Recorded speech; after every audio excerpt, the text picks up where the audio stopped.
প্রথম অধ্যায় সূচনা ১। সেই মানুষটি যার চিন্তা শক্তি তাকে বিখ্যাত আবিষ্কারক টমাস আলভা এডিসনের বিজনেস পার্টনার হবার জন্য যোগ্য করেছিল।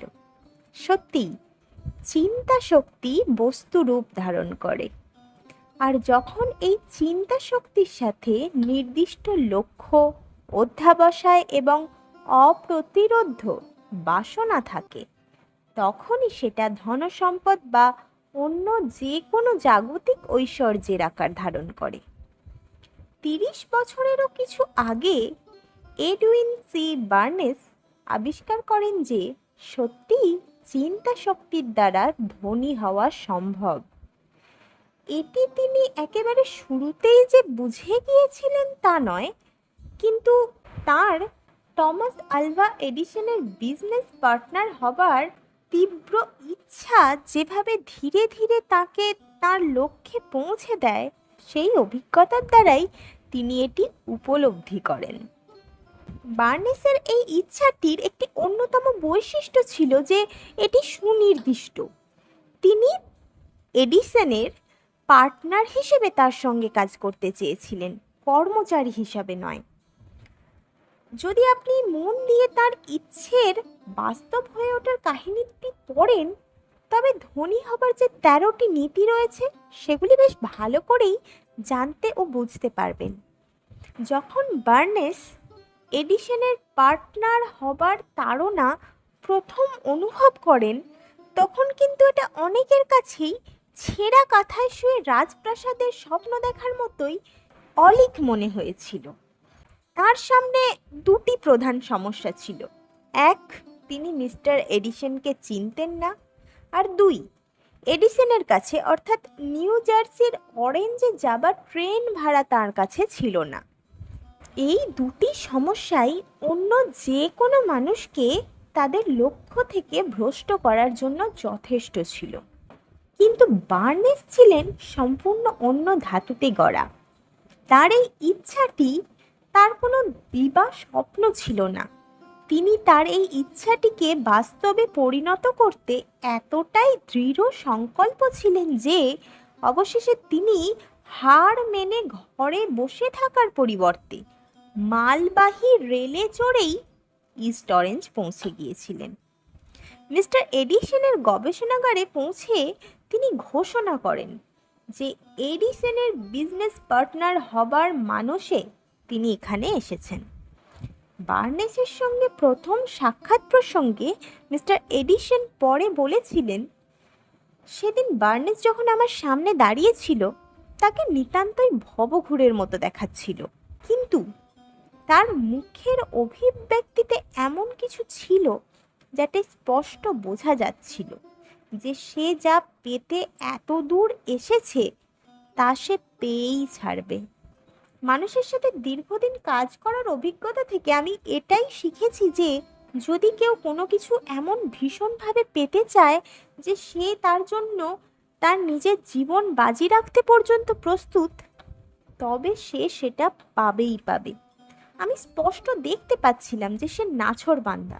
সে মন ঠিক করে ফেলেছে, যা সে পেতে চাইছে তা সে না পেয়ে ছাড়বে না। তাই সে যা চাইছিল সেটা পাবার সুযোগ আমি তাকে করে দিই, এবং পরবর্তী ঘটনা প্রবাহ থেকে প্রমাণিত যে আমি সেদিন কোনো ভুল করিনি।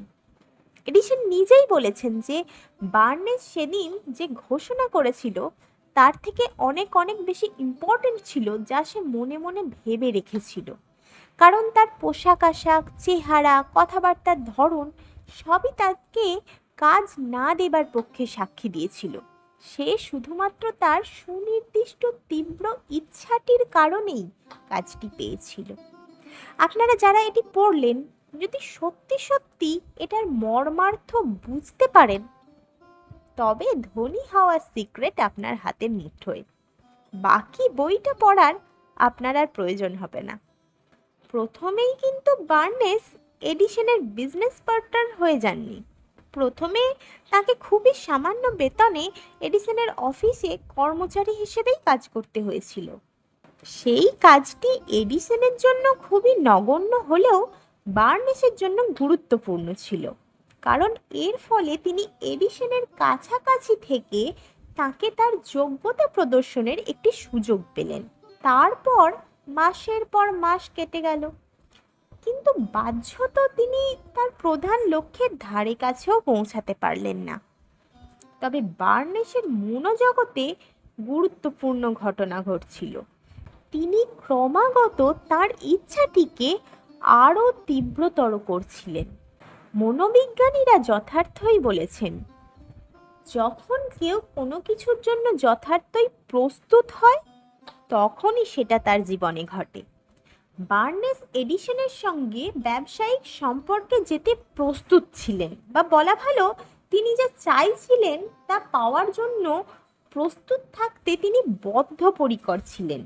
তিনি এরকম ভাবেননি যে এসব করে কি হবে, আমি বরং মন বদলে অন্য কোনো চাকরির চেষ্টা করি। বরং তিনি এটাই ভেবে গেছেন যে আমি এখানে মিস্টার এডিসনের বিজনেস অ্যাসোসিয়েট হতে এসেছি, আর আমি আমার উদ্দেশ্য সাধন করবই। তাতে যদি আমার পুরো জীবন লেগে যায় তো যাক।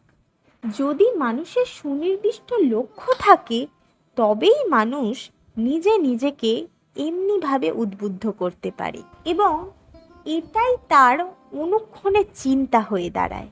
এই মনোবিজ্ঞানের এত কথা তখন তরুণ বার্নেস হয়তো জানতেন না, কিন্তু তার জেদ, একটি লক্ষ্যে স্থির থাকা, সমস্ত বাধাকে পদানত করে তাকে তার আকাঙ্ক্ষিত বস্তু পাইয়ে দিয়েছিল।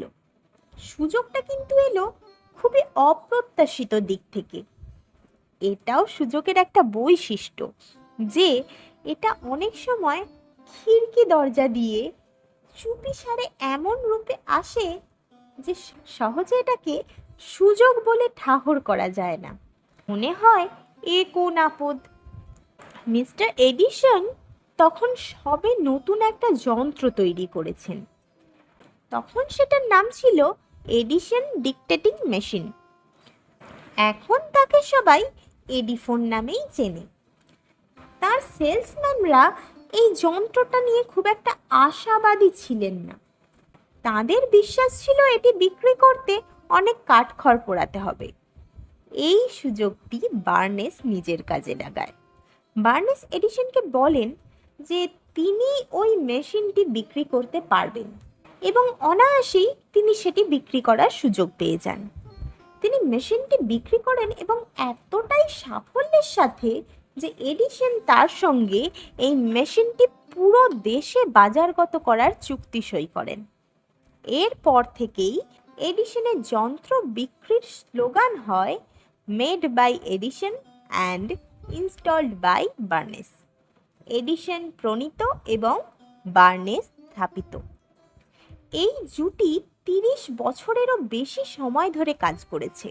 এর থেকে বার্নেস অভূত ধন অর্জন করেছেন, কিন্তু এর দ্বারা অর্থের থেকেও বেশি কিছু তিনি পেয়েছিলেন। তিনি প্রমাণ পেয়েছিলেন যে ভাবনাই বস্তু আকার ধারণ করে। মানুষ তার ভাবনার দ্বারাই ধনী হয়। বার্নেস আক্ষরিকভাবেই নিজেকে এডিসনের বিজনেস পার্টনার হিসেবে কল্পনা করেছিলেন। তিনি নিজেকে অনেক সম্পদশালী হিসেবে কল্পনা করেছিলেন। তিনি শুধু জানতেন যে তিনি কি চান, আর সেটা পাবার জন্য তিনি মরিয়া ছিলেন। তার কাছে না ছিল টাকা পয়সা, না ছিল উচ্চ শিক্ষা, না তার কোনো প্রভাবশালী মানুষের সঙ্গে চেনা জানা ছিল। তার শুধু ছিল উদ্যোগ, বিশ্বাস আর জেতার স্বপ্ন।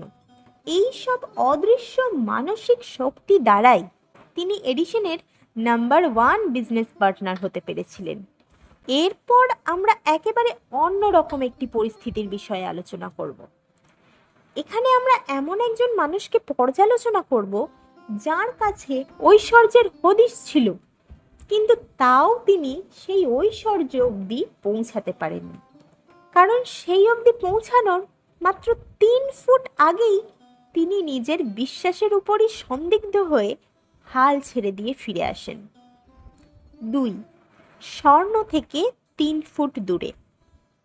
অসফল হওয়ার অন্যতম প্রধান কারণ হলো সফলতা সম্পর্কে সন্দিগ্ধ হয়ে হাল ছেড়ে দেওয়া। সমস্ত মানুষই এই অপরাধে কোনো না কোনোভাবে অপরাধী। আর ইউ ডার্বির এক কাকা হঠাৎ স্বর্ণজ্বরে আক্রান্ত হয়ে পশ্চিমে স্বর্ণ অভিযানে বেরিয়ে পড়েন। কিন্তু মানুষের মস্তিষ্কই যে সর্ববৃহৎ সোনার খনি, সেই ধারণা তার ছিল না। তিনি মাটি খুঁড়বেন আর ধনী হবেন, এই পণ করে গাঁইতি বেলচা নিয়ে কাজে লেগে পড়লেন। কাজটা বড়ই কঠিন, কিন্তু তার স্বর্ণ তৃষ্ণাও ছিল বড়ই প্রবল। সপ্তাহখানেক খোঁড়াখুড়ির পর তিনি জাজ্জল্যমান ধাতুর দেখা পেলেন। এবার ওই স্বর্ণ তোলার জন্য তার যন্ত্রপাতির প্রয়োজন পড়ল। তিনি চুপচাপ ওই স্থান আবার মাটি দিয়ে ঢেকে নিজের বাড়ি উইলিয়ামসবার্গ, মেরিল্যান্ডে এলেন। আর কিছু আত্মীয় প্রতিবেশীকে তার এই আকস্মিক আবিষ্কারের কথা জানালেন। সবাই মিলে চাঁদা তুলে যন্ত্রপাতি কিনে ডার্বি আর তার কাকা ওই খনিতে আবার গেলেন। প্রথম আকরিকের গাড়ি গলানোর জন্য পাঠানো হলো। আর গাড়ি স্বর্ণের আকরিক তুলতে পারলে সব ঋণ তিনি মিটিয়ে ফেলতে পারবেন।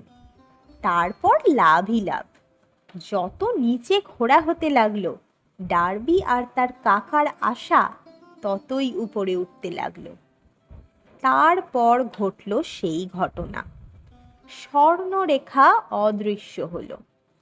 তারা আর একটু ঘুরে দেখলেন যদি আবার সোনা দেখা যায়, কিন্তু আর সোনা দেখতে পাওয়া গেল না।